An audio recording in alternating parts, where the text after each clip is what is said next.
Probably one of the most pinned, forwarded, shared, and retweeted artists to this day is contemporary artist Jen Stark. She's known for vibrant paintings and paper sculptures that radiate in a way that bring to mind the psychedelic art movement of the 1960s counterculture.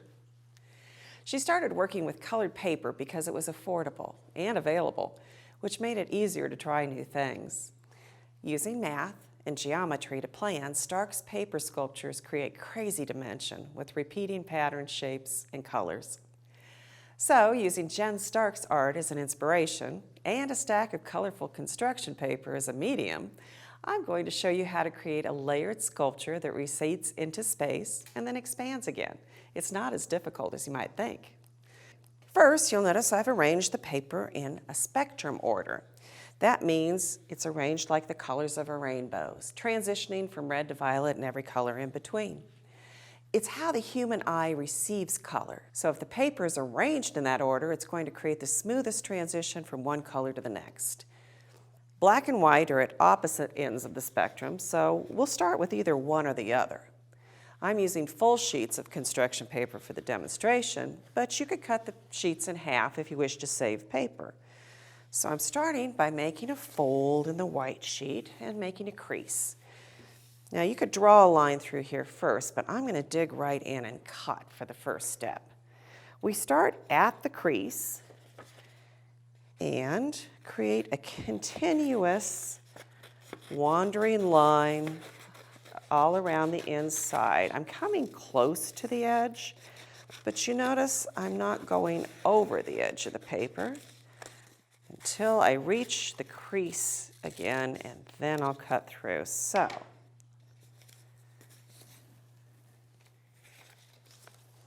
now what I have is an outer shape that looks like this. It's a frame, basically, and then we also have the inner shape that looks like this. Now we can set that aside, and if you have any pencil lines, you can erase those. Next, I'm going to pick up the next color in the spectrum, which happens to be yellow. I'm going to fold it the same way, then insert it into the fold of the first one. So the folds match up with each other now. Because this frame is rather thin, it's going to want to slide around a lot. So for the first few, I'm going to take paper clips and I'm just going to hold them together. That's going to be less work for me trying to keep them lined up with each other. Just let the paper clips do the work.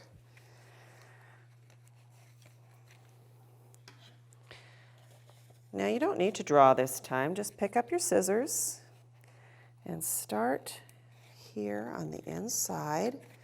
And I'm just going to follow the contours of the line I cut the first time, but leave a little bit of space in between.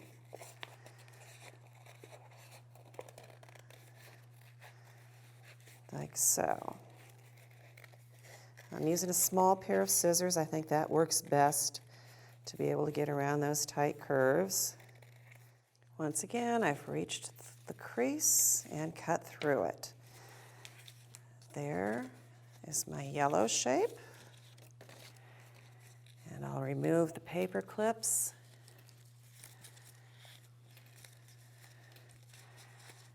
And we have a shape for the yellow frame. Now, I can take this first one and set it aside. We don't need to keep using that one.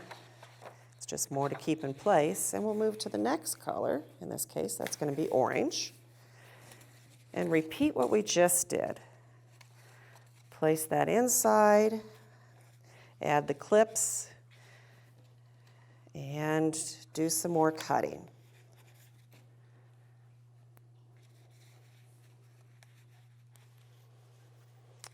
Repeat this process until you run out of paper or you run out of room on the inside to make cuts. Now I'm starting to build some dimension. I've started with a piece of mat board. You could use cardboard, a canvas panel, something sturdy to use as a base. I began by gluing the piece down with the smallest opening, which ended up being a light green for this stack. And I'm using craft sticks in between to just give us a little bit of space, using them as spacers. Let me show you how I do that.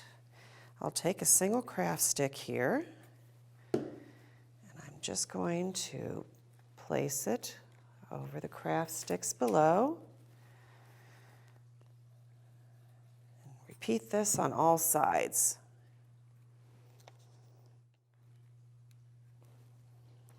Now I'm going to take my glue, and I will just add some more glue to the top of these craft sticks. And let's move on to the next sheet of paper. And line it up. You can follow the edges here to make sure that you've got it lined. Just kind of gently tap it down to come in contact with that glue. Once this side is completely stacked up with all the colors that I've cut, we start over on this side. Now you'll notice I started with that white piece, followed by the yellow.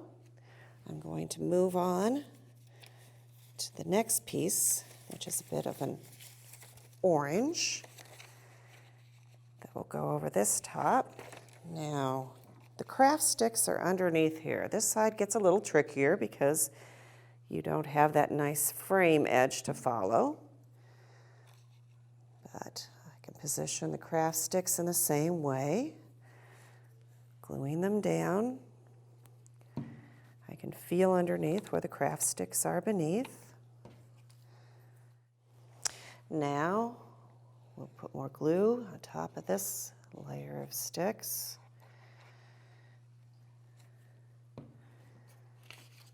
And position that layer over the top.